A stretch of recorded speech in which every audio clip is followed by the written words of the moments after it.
Hello everyone, मेरा नाम है ऋषभ गुप्ता और मैं आ चुका हूँ एक नए वीडियो में नए सब्जेक्ट और एक नए टॉपिक के साथ।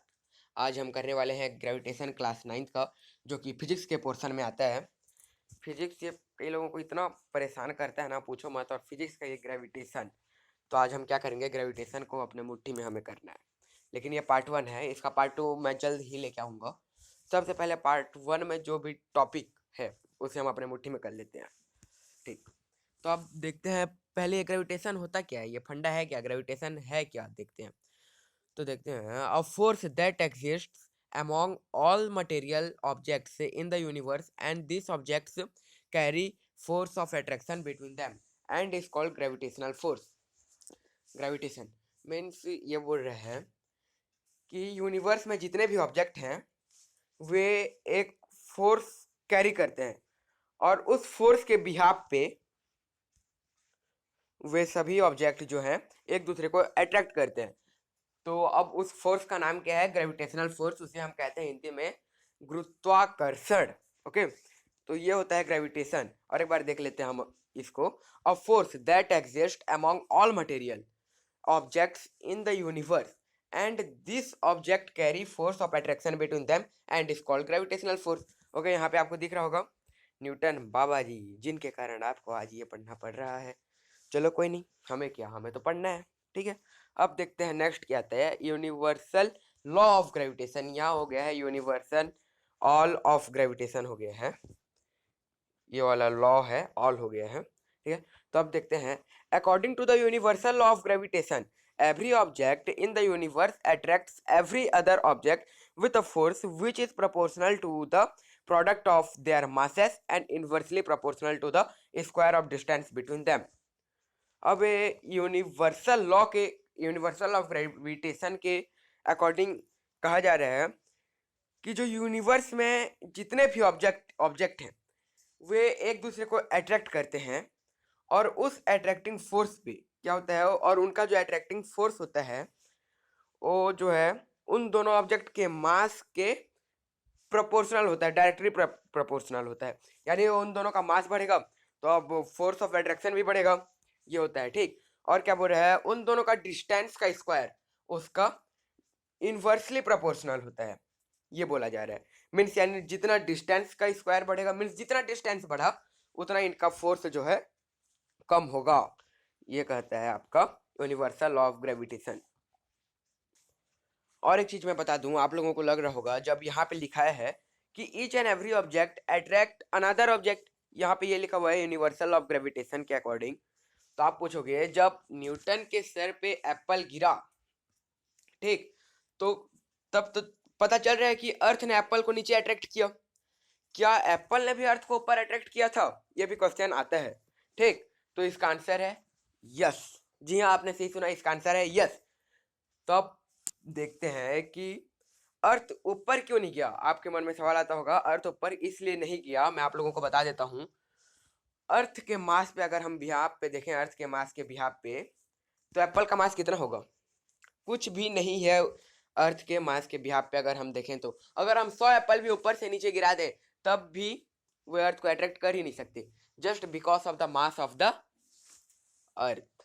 ओके, तो अब यहाँ पे नीचे डायग्राम में आपको दिख रहा होगा ये वाला जो इसमें ये है यूनिवर्सल लॉ ऑफ ग्रेविटेशन का, जो मैथमेटिकली अगर हम देखें तो इसी तरह से बनता है। इसमें देख लीजिए, एक ऑब्जेक्ट है मास, जिसका मास है m1 और एक ऑब्जेक्ट है जिसका मास है m2।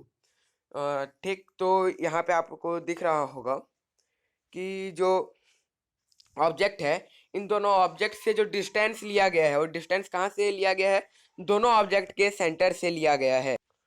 तो अब देखते हैं, इस चीज को आपको याद रखना है कि जब भी हम डिस्टेंस लेंगे तो दो ऑब्जेक्ट के सेंटर से ही आपको डिस्टेंस लेना है। तो अब देखिए, F G equals to capital G into m1 into m2 by दोनों के डिस्टेंस का स्क्वायर। अब यहाँ पे जी किस लिए लगा है, जो कैपिटल जी का वैल्यू है, कैपिटल जी को हम कहते हैं यूनिवर्सल कांस्टेंट, याद रखिएगा, कैपिटल जी को कहते हैं हम यूनिवर्सल कांस्टेंट। और एफ जी जो लिखा हुआ है वो होता है फोर्स ऑफ ग्रेविटेशन और द ग्रेविटेशनल फोर्स, जो भी आप कह सकते हो। ठीक, तो अब देखते हैं importance of the universal law of gravitation. अब यूनिवर्सल लॉ ऑफ ग्रेविटेशन का इंपॉर्टेंस क्या है मैं बता दूं। यूनिवर्सल लॉ ऑफ ग्रेविटेशन क्या के कारण ही मीन्स अब ग्रेविटेशन के कारण ही हम अर्थ से चिपके हुए हैं। अगर ग्रेविटेशन होता ही नहीं तो हम अर्थ पे चिपके ही नहीं होते। ठीक, ये एक पॉइंट है। अगर ये नहीं होता तो हम ये चिपके नहीं होते। और motion of the moon around the earth, earth के अराउंड पे मून का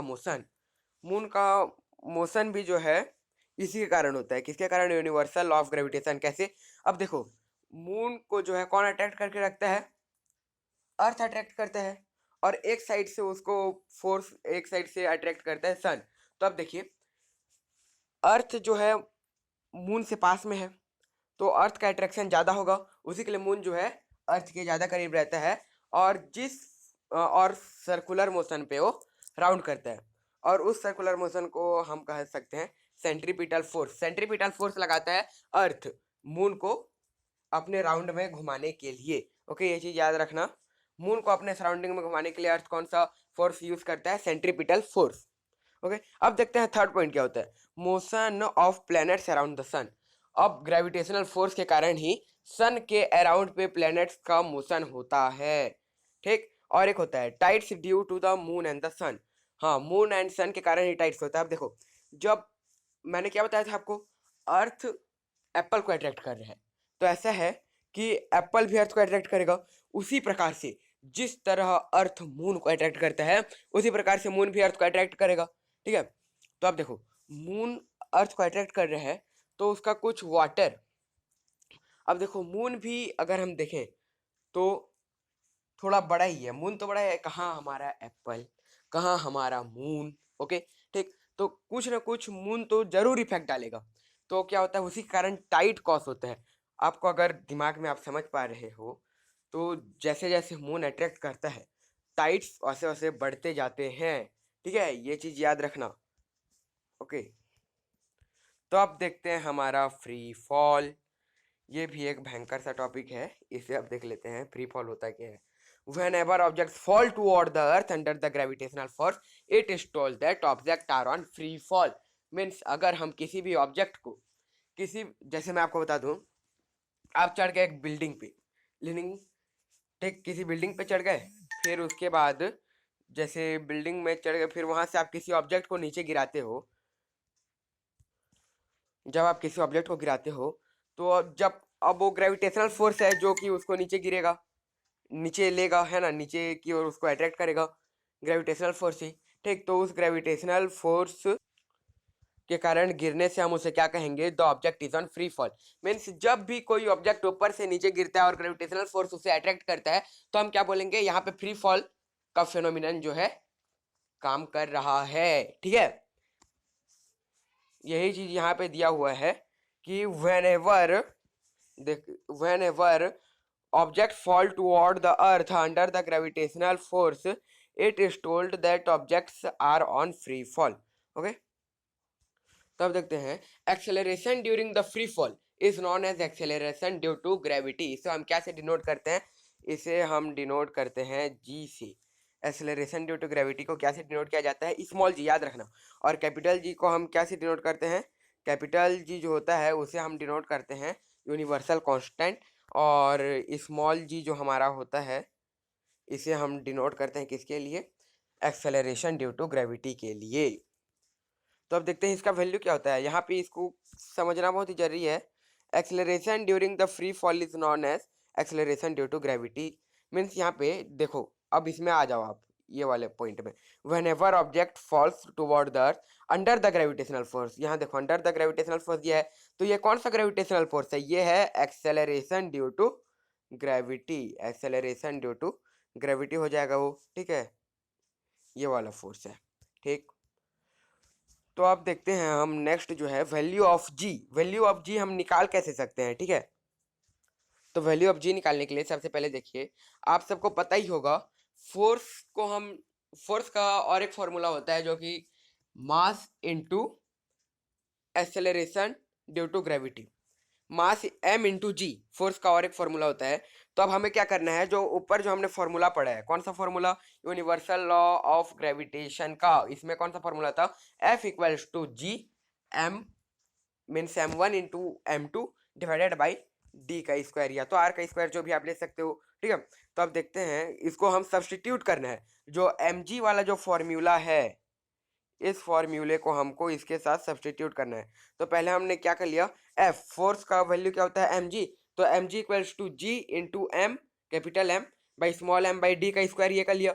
तो अब देखो g क्या हो जाएगा, इधर का m जो है, ये वाला m इस m से स्मॉल m से कट जाएगा। ठीक, तो अब क्या हो जाएगा, बचेगा हमारे पास ये वाला फॉर्मूला, है ना, यही फॉर्मूला बचेगा। तो इसी प्रकार से निकलेगा आपका जी का वैल्यू। तो अब हम नेक्स्ट वीडियो में देखेंगे कि जी को मैथमेटिकली हम किस प्रकार से निकाल सकते हैं अर्थ के gravity acceleration due to gravity को। तब तक के लिए बाय, अब मिलते हैं जल्द ही नेक्स्ट पार्ट में। Okay, thank you.